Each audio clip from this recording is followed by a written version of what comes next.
It's been roughly 14 years since the last non-mobile release of the Crazy Taxi series, and for all intents and purposes, this series looked quite dead.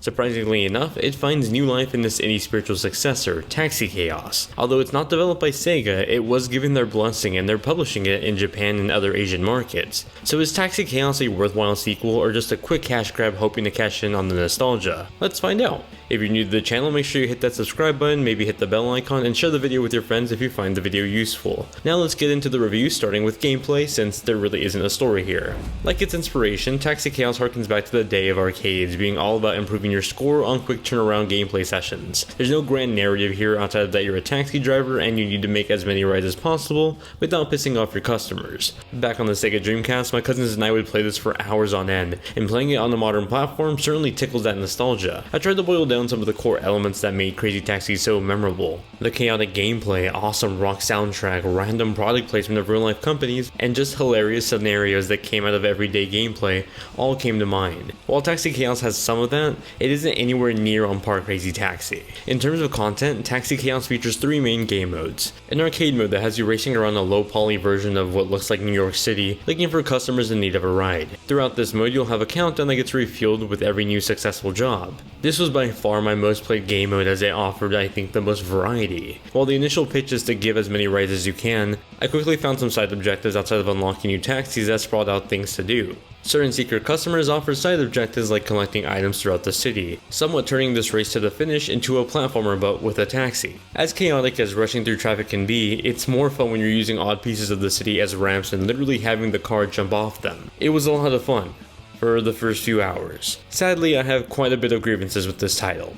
Driving around the town, though fun, felt empty. There's a lack of activity in the world, whether it was the lack of pedestrians or the mundane and repetitive customers who all say the same thing.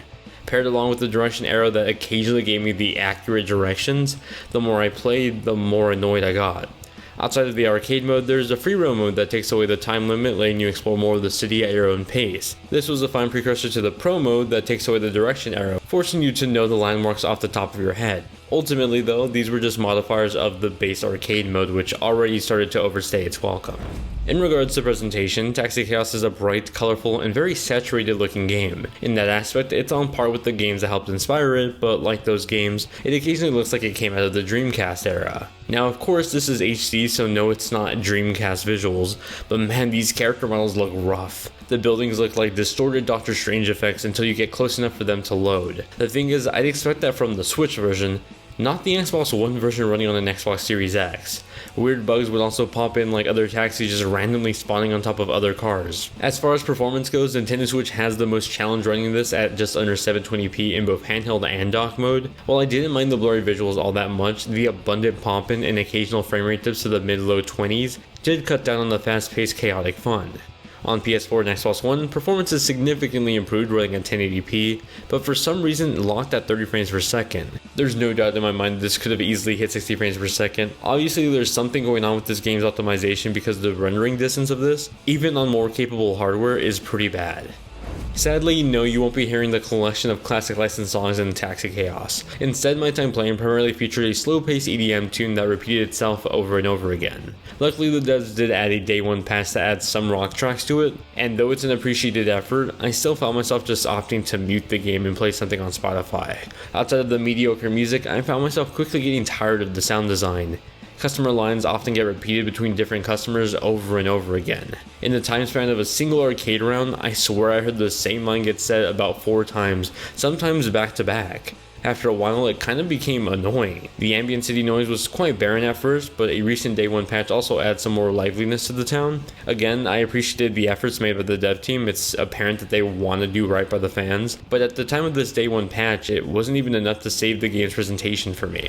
While I initially had fun playing through the early hours of Taxi Chaos, I quickly grew bored and tired of it. In some ways, it does feel like a foundation for what could be a great successor to Crazy Taxi one day. With that said, the number of times I felt like it was just a husk shell of its inspiration far outweighed the fun I had.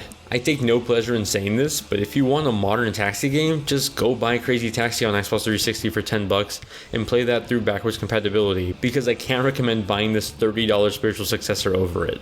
Thanks so much for watching this review. I'm sorry this one was a bit harsh, but man, I just did not vibe with this game at all. And I do my best to try to find the even slight good qualities of games. What do you think? Would you pick this up on a heavy sale or just rather play the original? Let me know in the comments down below. Anyway, I gotta get back to some gaming, but I'll see you all over on the Discord server or in the comments down below.